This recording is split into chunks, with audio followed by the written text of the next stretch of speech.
And so what we want to do right now is begin the event with recitation by Azizul Wasi Islam. He's a member of YM New Jersey, specifically YM Teaneck. And inshallah, he'll be reciting a few ayat from Surah Hajj, which is the main topic for this event. So, Wasi, feel free to begin. Assalamu alaikum.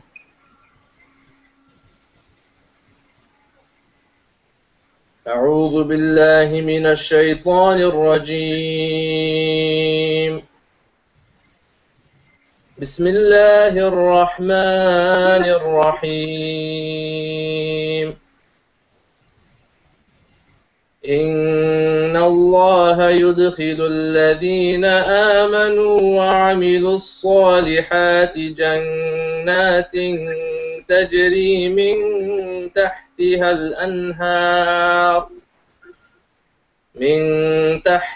الأنهار يحلون فيها من أساور من ذهب ولؤلؤا ولباسهم فيها حرير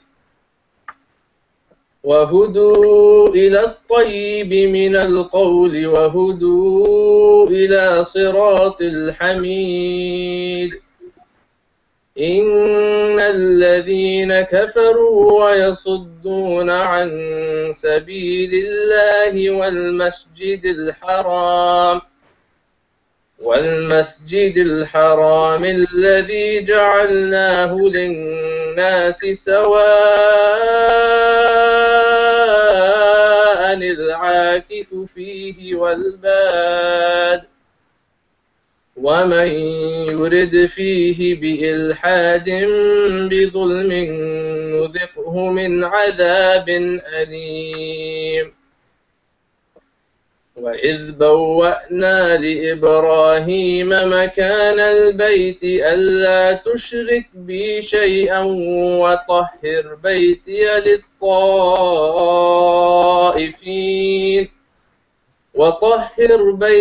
للطائفين والقائمين والركع السجود. وأذن في الناس بالحج يأتوك رجالا وعلى كل ضامر يأتين من كل فج عميق ليشهدوا منافع لهم ويذكروا اسم الله في أيام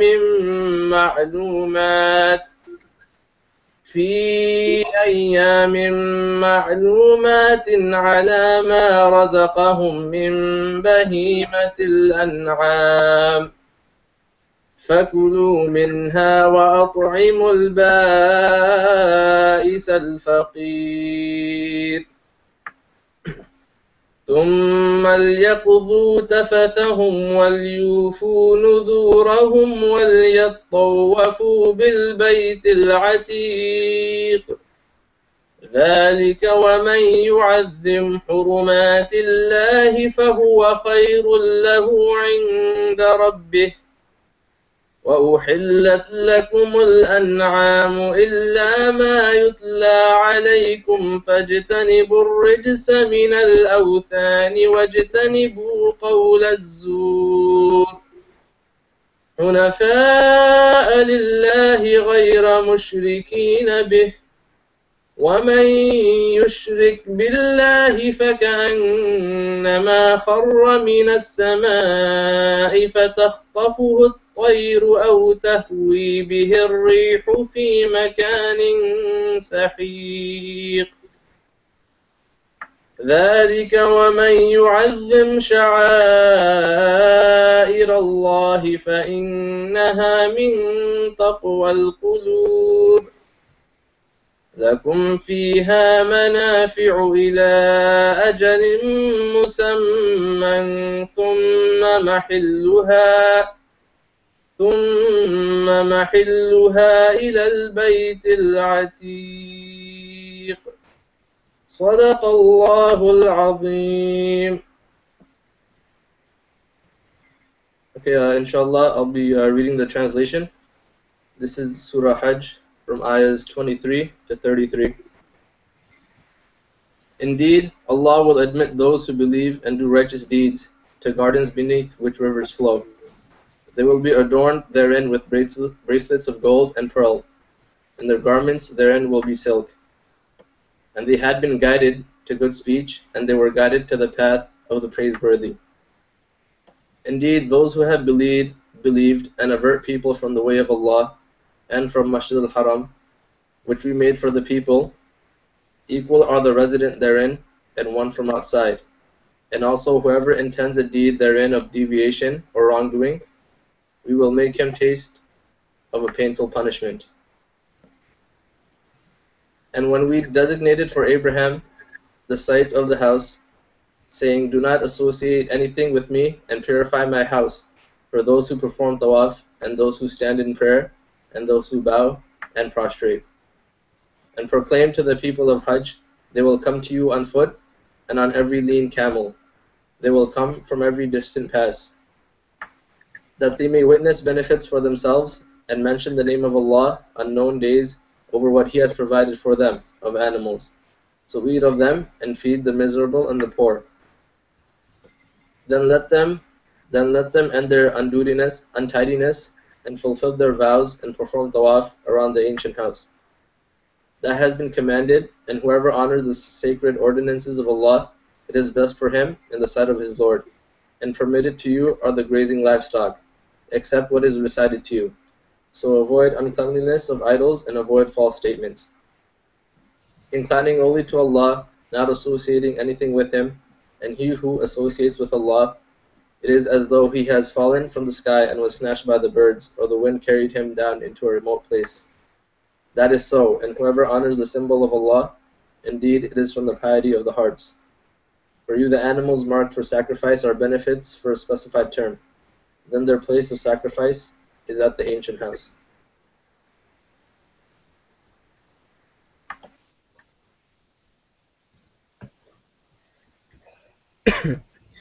Jazakallah khair. That was Aziz al-Wasi from YMT. So now that we're finished with the recitation, Brother Faraz Khan will be speaking on the topic.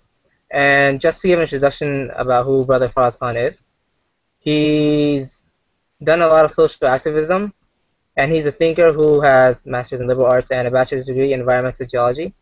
He is also a frequent speaker, and he talks a lot about different Islamic-related conversations. He was also the Rutgers MSA chaplain, so he does have experience in, I would say, the youth and problems that we face and problems that are going about in everyday life.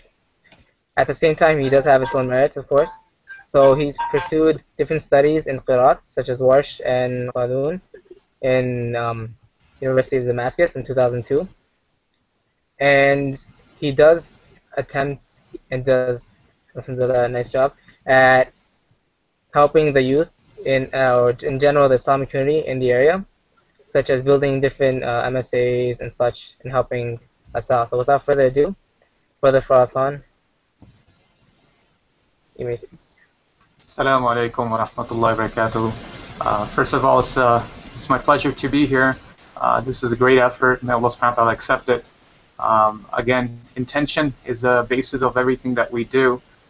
So inshallah, may Allah accept it as we do these things for His sake alone, inshallah. What I want to talk about today, as you see the title, the impact on an outsider, Hajj.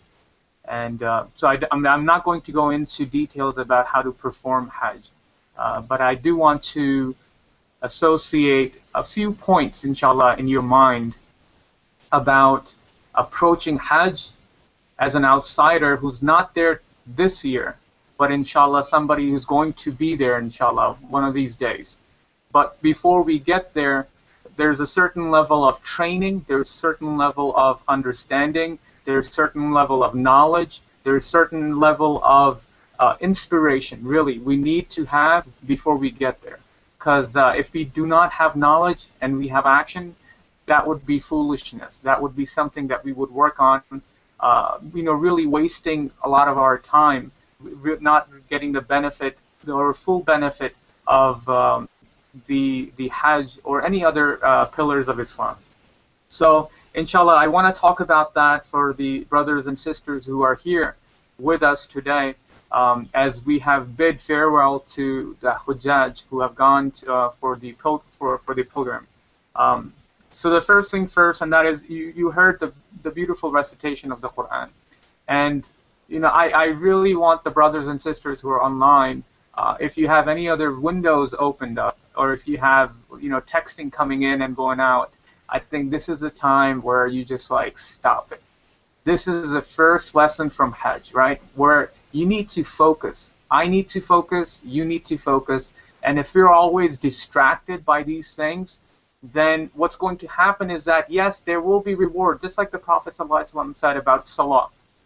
And in it, there's a good lesson. He says there's a person who only gets 1/10 of the reward of the Salah. Someone who gets half or 1/3 or 1/6. And he mentioned these proportions, and he says because their focus is not Salah. Their focus, and Shaitan comes in and he just takes it away from them.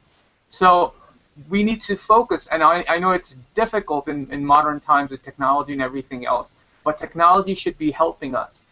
Mashallah, as I say this, I really have great things to say about YM, Young Muslims, and they have done a phenomenal job all over the U.S. and Canada as well. That this is one youth group that I know that, mashallah, is moving forward. There are a lot of things that we're actually going backwards, but this group, mashallah, keeps inspiring me, keeps moving forward.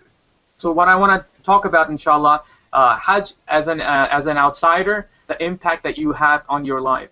So first thing first, and that is first lesson we draw from it, is to focus. So now that we have put everything else, right, and you say, labbaik Allahumma labbaik, right, this is a call that you're answering.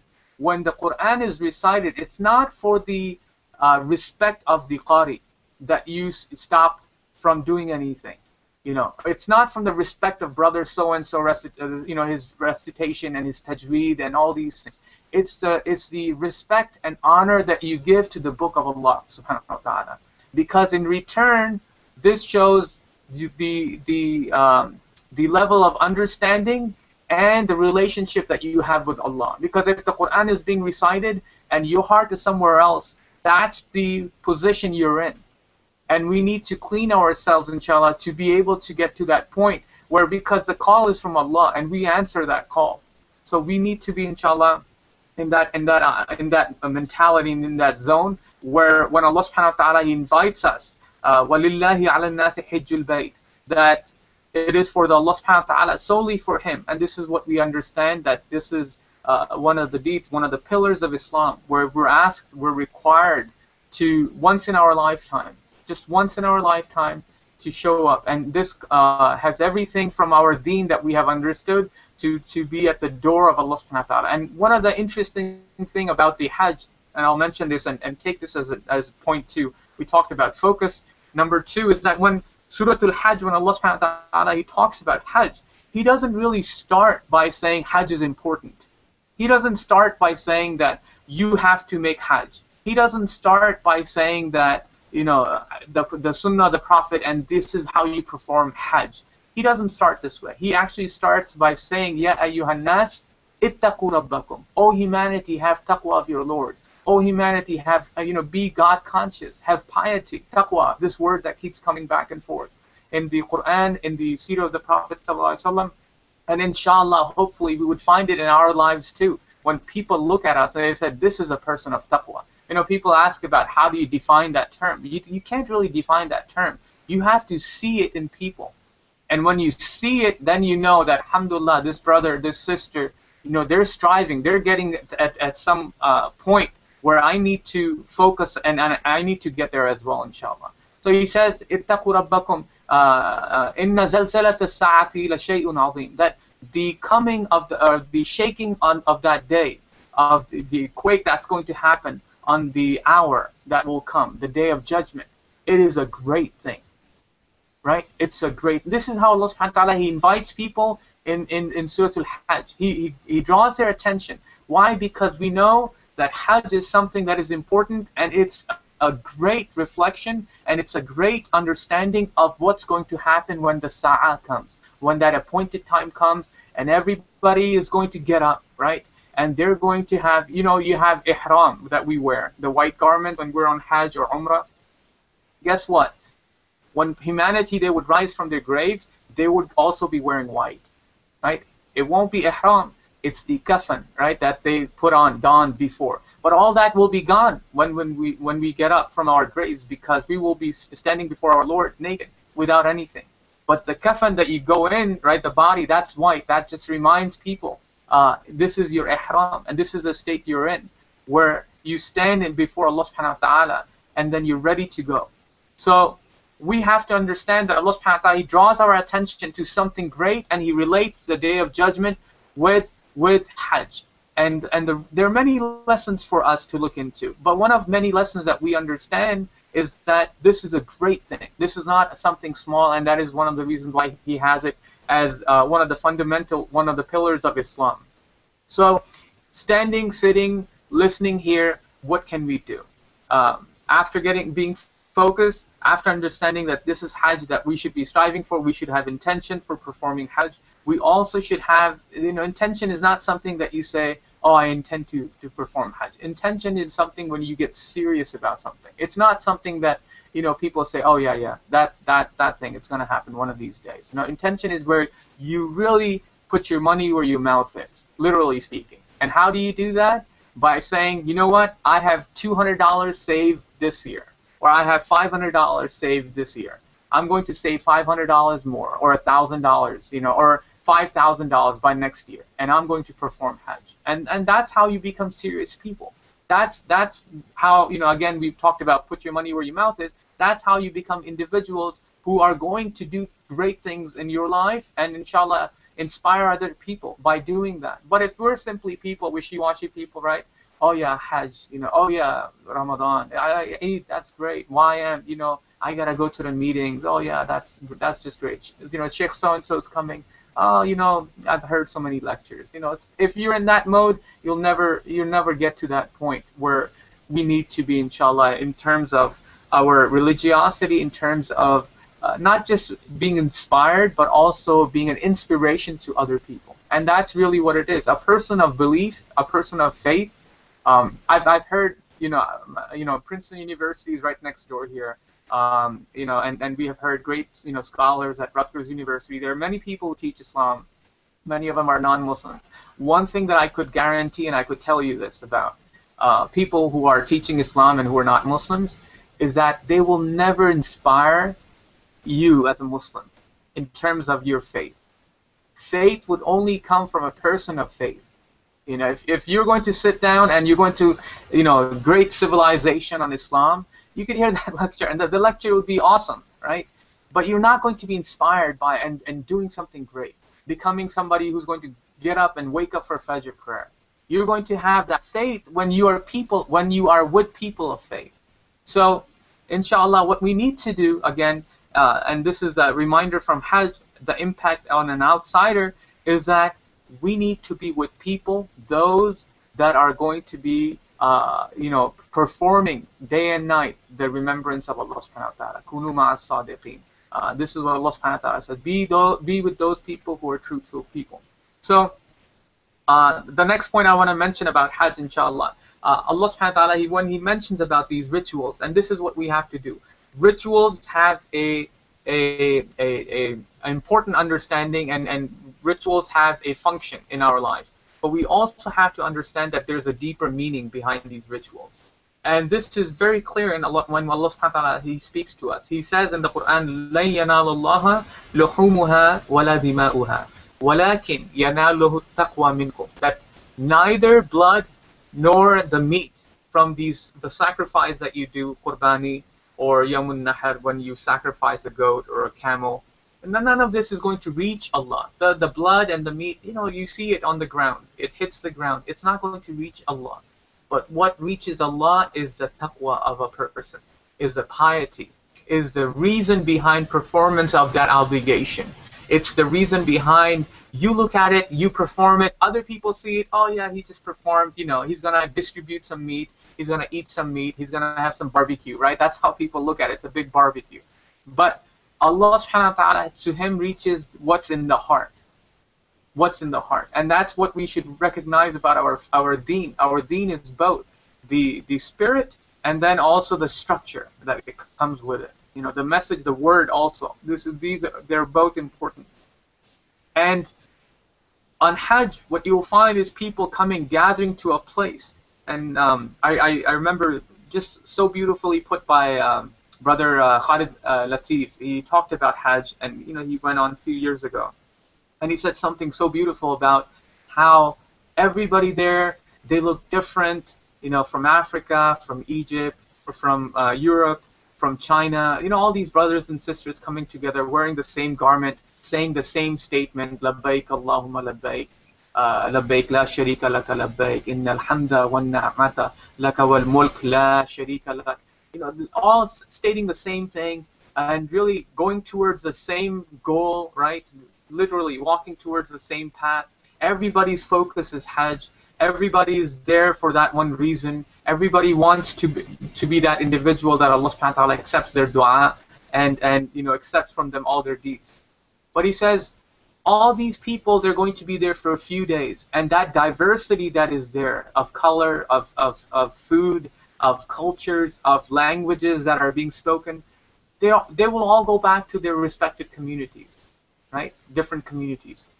But when the American Muslims come back, they actually bring that diversity back to them. Right? We have amongst them, so many people from different cultures and ethnicities. And this is one of the beauty of the Islam, that it brings people together. Hajj, the month of unity, really. And what we need to do is how that impacts our lives, our society, our community, how that unity should be in our masajids as well, as Islamic schools, in our community as well. The people that are with us, those people that we may see them as a little different from us, but do we go, out of our comfort zone and reach out to them? Whether you're a member of YM, whether you're a member of MSA, whether you're a member of any other thing, Mass, are we people who are acknowledging others, or is it because I remember Sheikh Muhammad Mus'ad, he was with us, and long before he went to Syria and Egypt and other places, he studied there. I remember him playing with him basketball, and one of the things, I think like 14 years old, right? And one of the things that I remember that he said to others was, so somebody passed the ball and he's like, hey, shoot the ball, right? And he's like, shoot, and then he stopped the other guy from, after whatever the game was over, and he's like, his name is not Hey.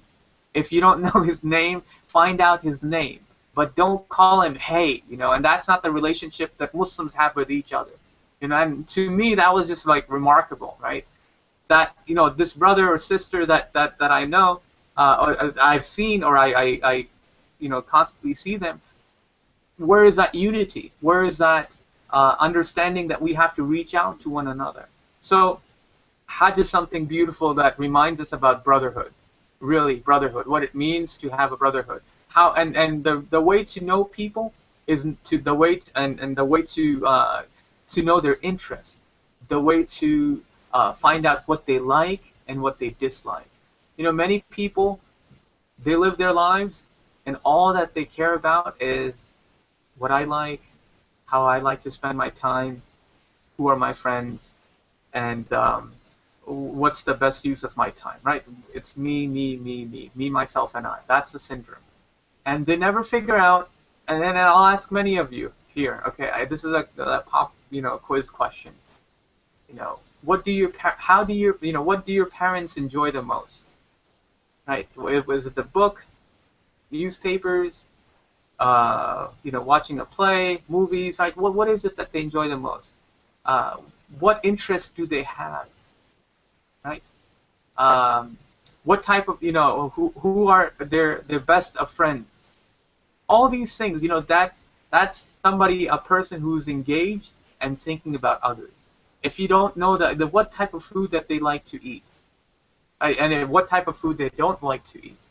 If if you've been living, or how we've been living, our parents, if we can't come up with those simple questions, I ask people, like, if my wife doesn't know how much sugar to put in my tea, then there's something really wrong, right? I mean, she's been making tea, or if I don't know how much sugar goes in her tea, right, then there's something wrong, because we're not communicating with each other, or I'm too occupied with myself, right? So we have to think about these things, that others matter, and we have to get out of that zone of me, myself, and I.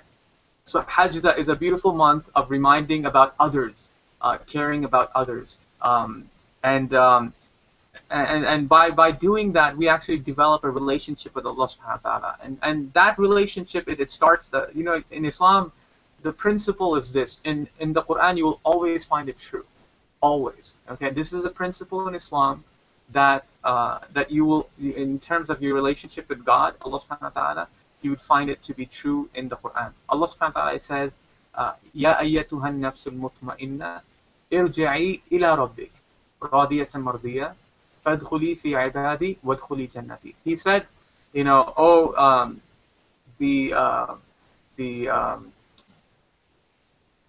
the the tranquil soul, right? The soul that has its tranquility within it, right?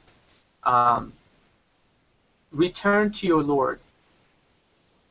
You are pleased with Him, and He's pleased with you. Enter into my servitude, or amongst my servants, and then enter into Jannah. Right? He didn't say. He said first, "Fadkhuli fi ibadi, wadkhuli jannati." First condition is you have to become a slave, a servant of Allah Subhanahu wa Taala, and that's what Hajj is all about. You become a servant. You become somebody who's, sometimes, you got only two garments, right? Two pieces of cloth, unstitched, and you're walking there, and you have sometimes food, and sometimes you don't have any food. Sometimes you have your, the biggest concern for some of these people who are out there. Sheikh Muhammad al-Sharif, he talks about in his Hajj lectures. Is the biggest concern, you want to hear it? The biggest concern, the people who are not ready for Hajj and they show up there, what time is the bus going to come? that's their biggest concern. When am I going to get picked up from my hotel? What food are we going to have? Do you guys have cheese? That Swiss cheese with holes in the slice? That's their biggest concern. And that exposes a person's mentality, their state of mind, where they are in terms of their relationship with Allah Subhanahu wa Taala. And we're people who are trying to, this is an infantile state, a stage where you're just like a child. I'm hungry, give me food. You're at Hajj. There's something more important. That's the time when you start making dua. I remember when we were at Arafat. This is a time for dua, right? And I kid you not, this is why we need to get ready for Hajj, and we need to look into our lives and really take care of what we eat and how we sleep and how we live our lives. And this is wallahi, you spend like $5,000 to $10,000 to get to this stage of standing before Allah Subhanahu wa Taala, Yawmul Arafah. On that day, if you are, the Hajj is Arafah. This is the Prophet ﷺ statement, that if you are standing on that mount, or it's standing in that place, your Hajj is accepted, or is this is a fundamental thing that you have to perform.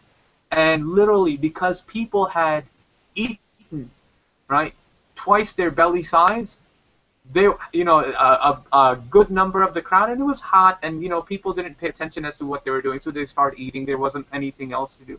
And there were people at the time of dua, before Maghrib prayer, before Asr prayer, at the time of dua, a lot of these people were lying down and sleeping. You could hear people in the tent snoring.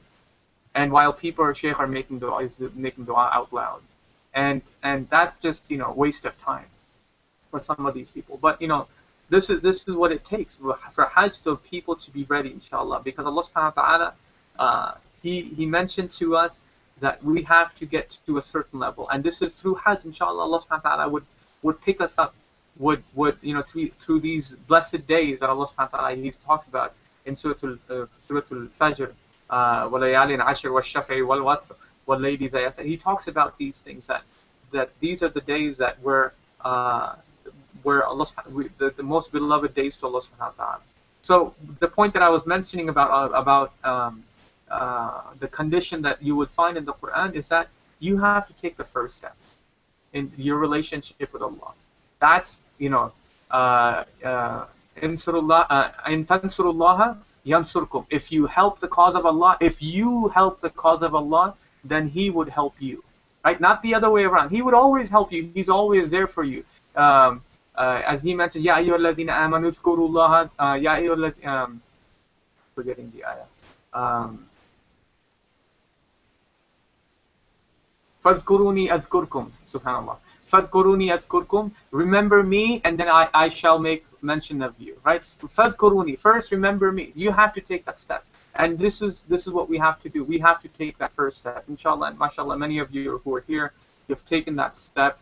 And may Allah subhanahu wa ta'ala, may He facilitate for you your lives, the way you're living your lives, what you're striving for, and all those things that really matter and bring you closer to Allah subhanahu wa ta'ala. The last point that I want to mention, inshallah, and that is the biggest thing you should be concerned about these days, as these days of Hajj are passing, and we're going to come to a conclusion, inshallah, in 1 or 2 minutes.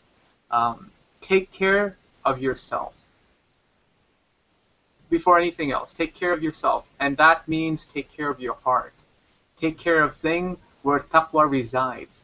Take care of things where the God consciousness resides.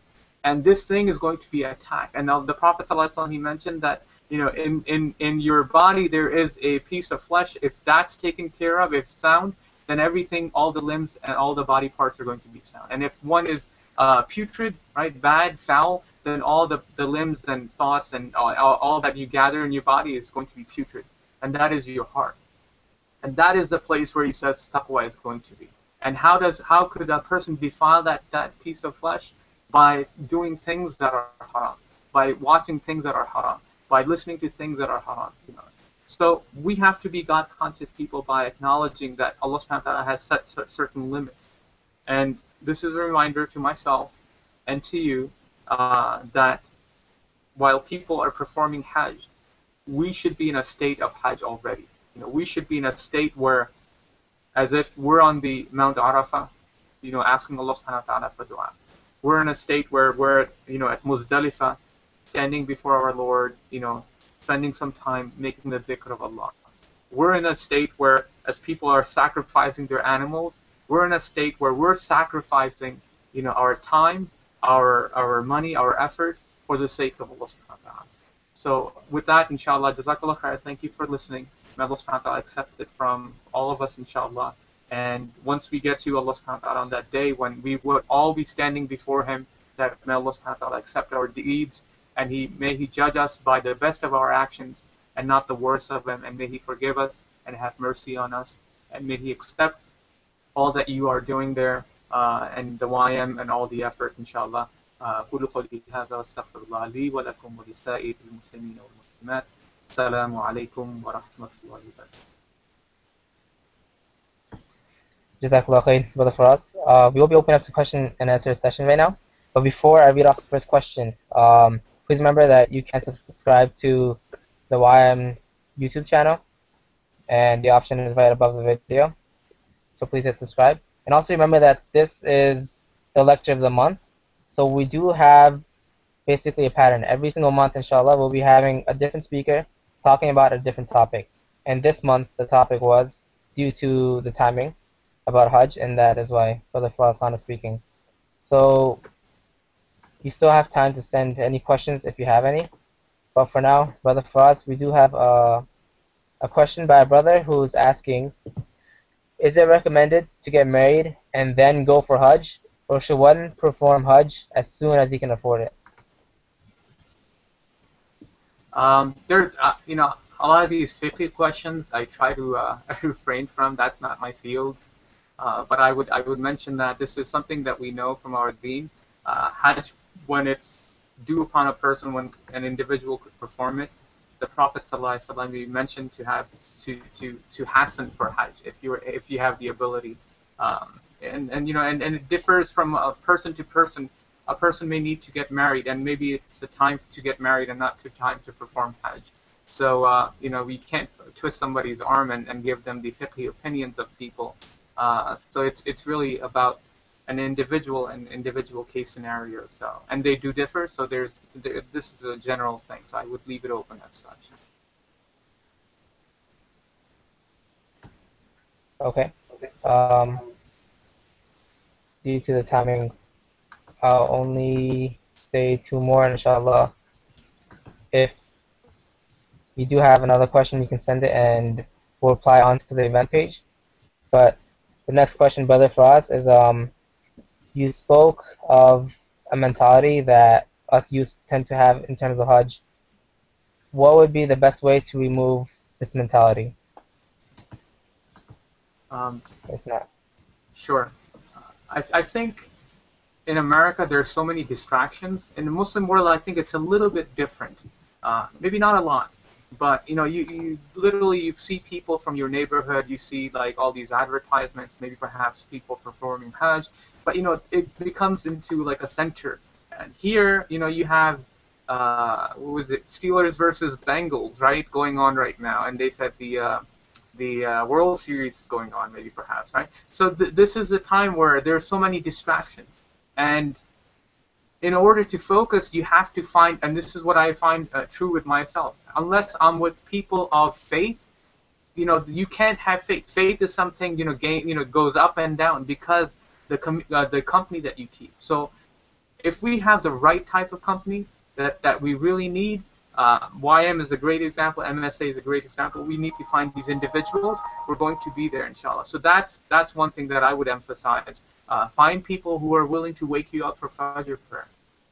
And you know, and these are the people who are going to remind you about Hajj and all these things. So I think it starts with company, and then you know, watching these other great lectures and maybe you know, scholars, and listening to them about Hajj, and that would facilitate and remind us, you know, because we tend to forget. Jazakallah khair. And one last question. Um, the question asks, what are some acts of ibadah that we could try to focus on since these are some important days of the Hajj? So what would be some that you would recommend?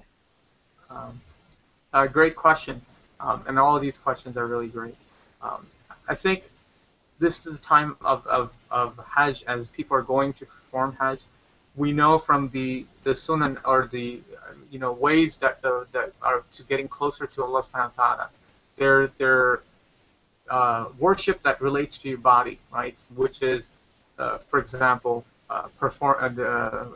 doing the fasting, right? They're worship that relates to your money, that is to give some money in charity, right? There's worship that relates to other things, for example, your eyes, your ears. You know, as I talked about the heart and how to protect it. So all these things that we have to be careful of.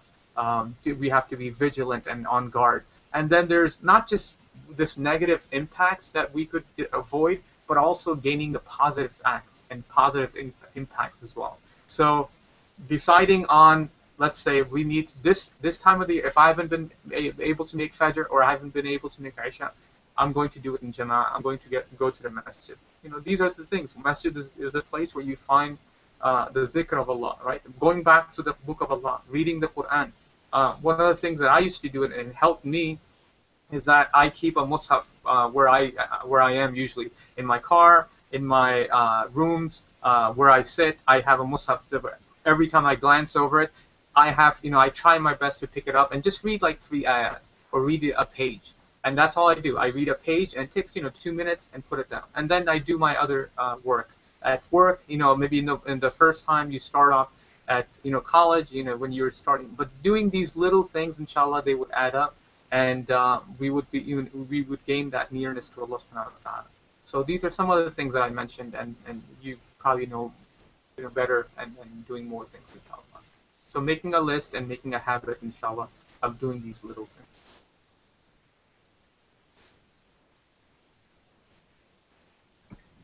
Jazakallah khair. That ends the question and answer session. Brother Faraz Khan, that was it was great of you to speak for YM and on this topic that I know which could have been possibly a little tough, relating Hajj to the youth. It's not a topic that a lot of us are particularly interested in, yet at the same time, it's a topic that not a lot of us touch upon because of the fact that we are youth. So it is important that we understand how such an important aspect of the deen relates to us. So once again, Jazakallah khair. Jazakallah khair. Thank you. And on a final note, once again, feel free to subscribe to the YouTube channel, which the button should be right over the video.